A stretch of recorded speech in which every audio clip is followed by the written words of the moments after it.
Hey everyone, welcome back to yet another video. And in this series of freelancing, today we are gonna talk about how we can start freelancing. If you're new here, consider subscribing and keep following this series on freelancing and other tech videos on this channel. So today we are gonna talk about how to start freelancing. So previously video we talked about what is freelancing, and now you have the idea that what is freelancing. So let's get started that how to start freelancing. So the first and foremost, you need to understand that what you need to do in freelancing. So typically this talks about selecting a skill you want to work for, be it web development, be it video editing, be it content writing, or anything. The best thing in this freelancing is you don't need any degree or any sort of thing. You only need a skill. You have the skill, you gotta go, you got the job. So the thing is, you have the skill and you show that skill to the clients, and clients, if they like that skill, they will hire you to do their job. So first and foremost, you need to decide what you are gonna work for. So this only doesn't need to be highly paid. Like, okay, web development is the booming market and the developers are highly paid. So this doesn't mean that you go into web development only. You need to select your niche. Like, you are interested in video editing, you are interested in graphic design, you are interested in content writing.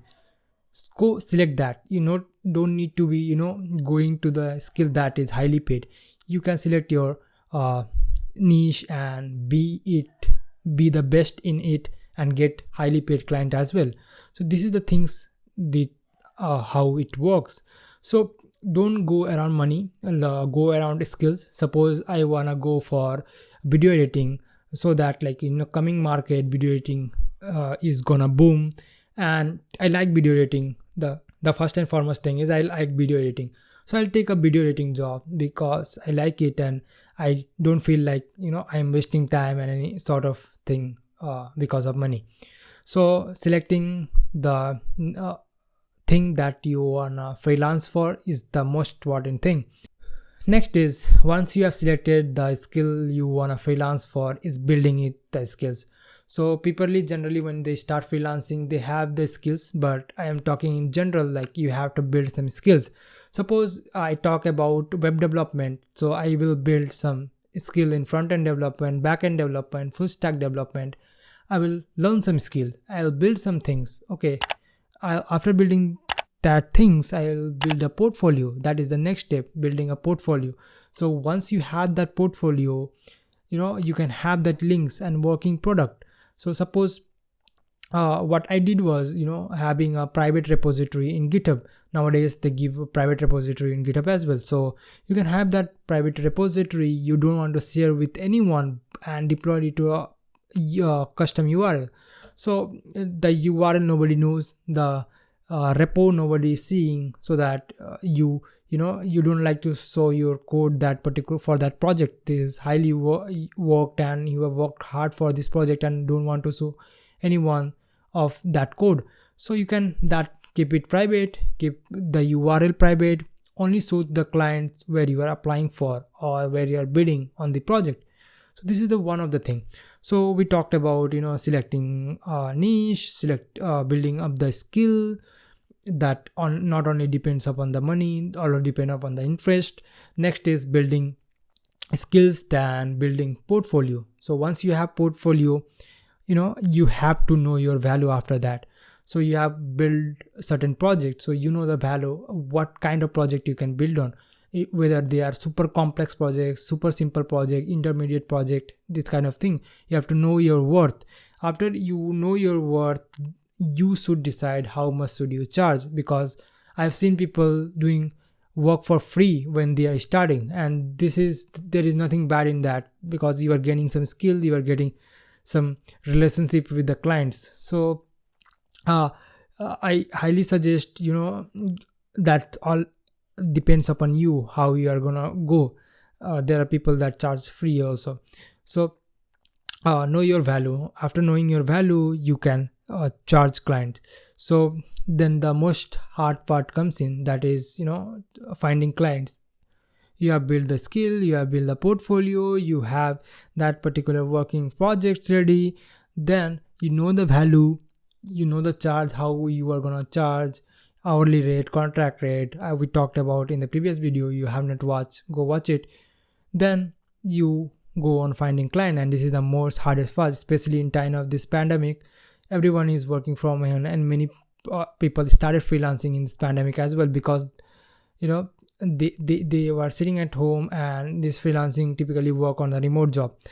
So this is one of the hardest parts. So we'll look on this series how to find clients, but believe me, one of the easiest one to find client is to build network on LinkedIn, build network on any of the platform. People also reach on Instagram to do their work as well. So many people have greater Instagram profile. We build this, and people reach out there also, like using custom tags like programming, freelancing. These tags people follow, and they also give tags on Instagram as well. So this is the extent of networking. So once you have that network, once you have your first client, you will, believe me, you will have, if you work hard, then there are various websites as well you can apply for, that we will see in the demo section in the coming of this series. Then you're good to go. And I would like to give you a tip that I followed during my freelancing. Also, that is, you can neither have 100% of a skill. So suppose you are working in web development, you can't know 100% of the web development. So what you can generally do is, whenever the project comes in, you can see that project, how complex it is. And if you know the 60% of the work of the project, you should definitely take this up. Many people reject that project. I don't know certain parts of this thing. Okay, I don't know. I know front-end development, but there is a little part of work on back-end development as well, but I don't know back-end development. So they reject the job. Don't do that. You are gotta learn on the go as well. So I highly suggest the 60% rule. So whatever job you're taking, if you know 60%, you are good to go. If you know 61% also, you are good to go. If you know more than 60% or equal to 60% of that job, you are good to go. Rest 40% or whatever percent you are left with, you can learn on the go. So this is a 60% rule you can follow while taking up the project. Don't reject project bluntly, and people lose project like that only because nobody can have 100% skill. So when you are seeing this project, you will eventually understand that how things work, because you will know 80% of the thing, you don't know 20% of the thing as well. So you can go on selecting that also. So this is the way you should start freelancing. We'll continue this series as well. So that's it for this video. If you're new, consider subscribing. I bring latest tech tutorials and freelancing videos as of now on this channel. Hit that like button, share with your friends, share on the other platform as well. I'll really happy to say that. Thank you. I'll see you in the next video.